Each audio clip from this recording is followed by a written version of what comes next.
Bonsoir à tous et à tout le monde. Je m'appelle Arkhip Grégorian et bienvenue sur le 6e épisode de la série à dimanche soir avec Arkhip Grégorian. J'espère que vous avez bien passé cette semaine comme d'habitude et moi je dois dire que oui, j'ai aussi passé bien cette semaine. Après les examens que j'ai eu, qu'on a eu, je suis retourné au collège et j'ai revu mes meilleurs amis. On a discuté, on a parlé, on a appris. J'ai eu des progrès. Mes professeurs ont dit que j'ai eu des progrès en mes notes. Et honnêtement, je suis très content de ce progrès. Et j'ai bien passé aussi mon week-end. Aujourd'hui, ce matin, j'étais à la messe d'ailleurs.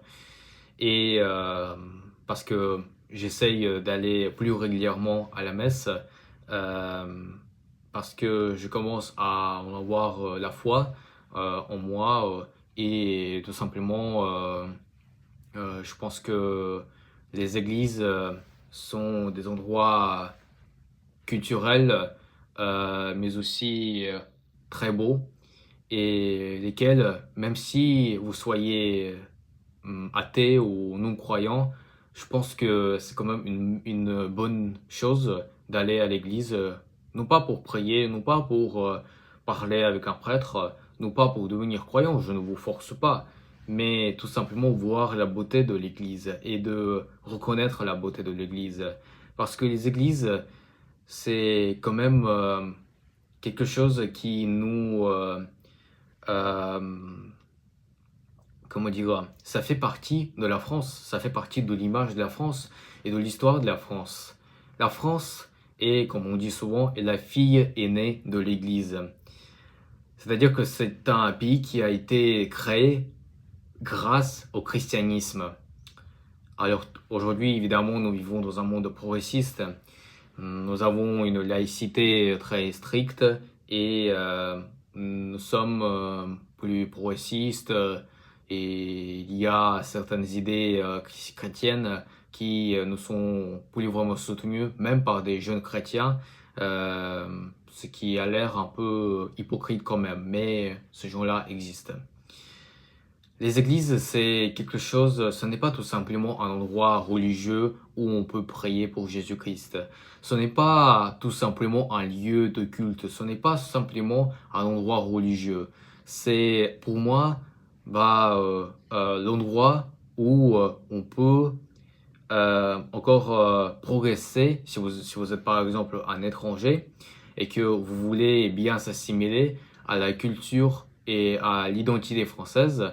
Moi, je pense que ce n'est pas seulement parler français, ce n'est pas seulement euh, de s'intéresser à la politique, de vivre à la française, c'est aussi de s'intéresser à l'identité chrétienne, même si vous êtes musulman ou si vous êtes quelqu'un d'une autre religion.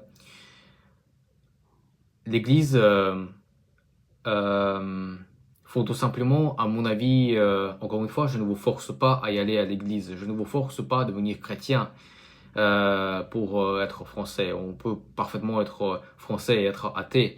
Mais je dis tout simplement que faut quand même se souvenir des racines chrétiennes et de reconnaître la beauté de la chrétienté de la France. Car la France, je le rappelle, a été créée grâce au christianisme. Sans le christianisme, la France n'aurait jamais existé. Je pense que ce n'est même pas une théorie, mais une réalité et il faut l'admettre. En fait, je parle non seulement de la France, mais de toute l'Europe, parce que l'Europe entière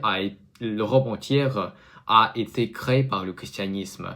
La France n'est pas le seul pays chrétien en Europe, et évidemment, il y a l'Italie, il y a l'Espagne, Portugal, l'Allemagne, l'Angleterre, l'Irlande, Danemark, la Pologne, les pays slaves, la Hongrie, l'Autriche, etc., la Bulgarie, bref, toute l'Europe a été créée par le christianisme.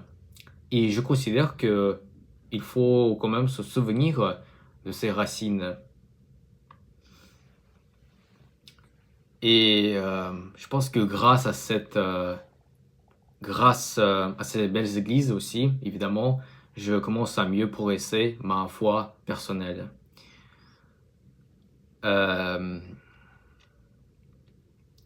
Cette semaine, j'ai regardé d'ailleurs un film au cinéma, un film qui s'appelle La Vénus électrique avec Gilles Lelouch.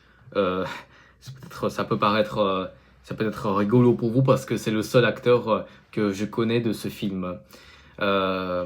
Oui, en fait, je suis un cinéphile, mais à l'américaine. C'est-à-dire que je connais plus d'acteurs, de réalisateurs américains que des acteurs et des réalisateurs français. Pardonnez-moi pour ce manque de culture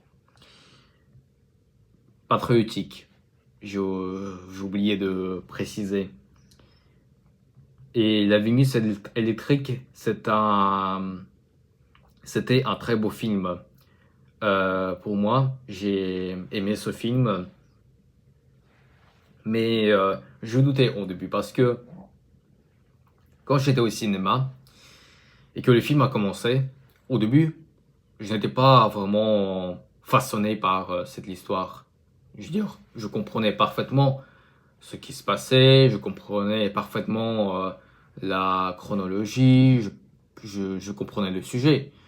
Mais je n'étais pas genre façonné. Je veux dire, ouais, alors, rien, je veux dire, aucune émotion ne s'activait dans mon corps quand je regardais ce film. Parce que normalement, quand on regarde un bon film, il doit nous faire ressentir quelque chose.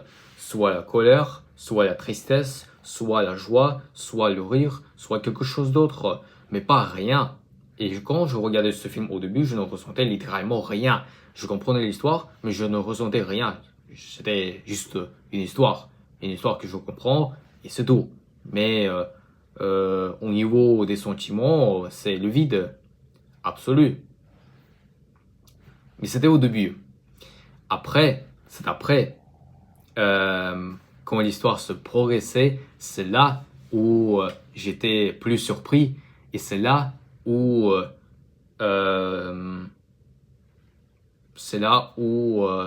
j'ai eu l'intérêt à l'histoire et je commençais à ressentir encore plus d'émotions différentes. Surtout la fin était très intéressante. Malheureusement, parce qu'il y a des gens qui me regardent et qui n'ont pas encore vu ce film, et donc je ne veux pas vous dire de spoiler, mais la fin, elle était rigolote et très intéressante, parce que moi je pensais que ça sera encore un film dramatique, pessimiste. Je ne déteste pas ce genre de cinéma, mais c'est juste que c'est très typique, c'est très classique, c'est un cliché qu'il y a un film où il y a beaucoup de malheur, de pessimisme et du mal. Ça me surprend même plus en réalité. Mais ce film-là, il m'a surpris. Il m'a surpris à la fin. Donc on peut dire que j'ai aimé le film en réalité, en fait.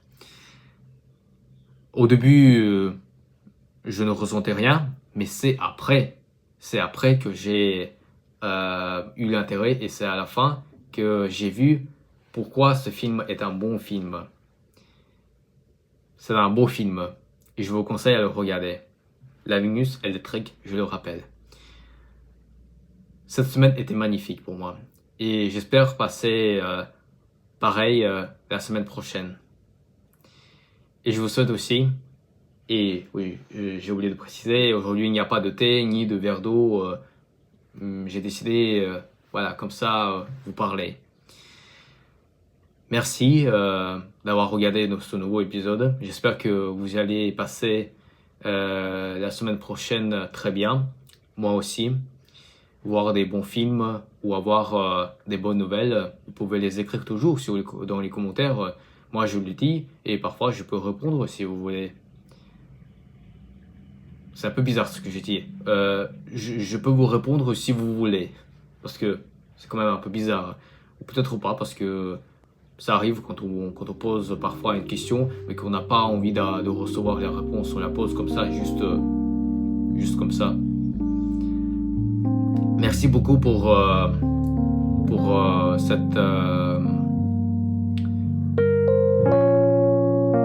avoir regardé ce nouveau épisode et on se revoit à la semaine prochaine. Au revoir.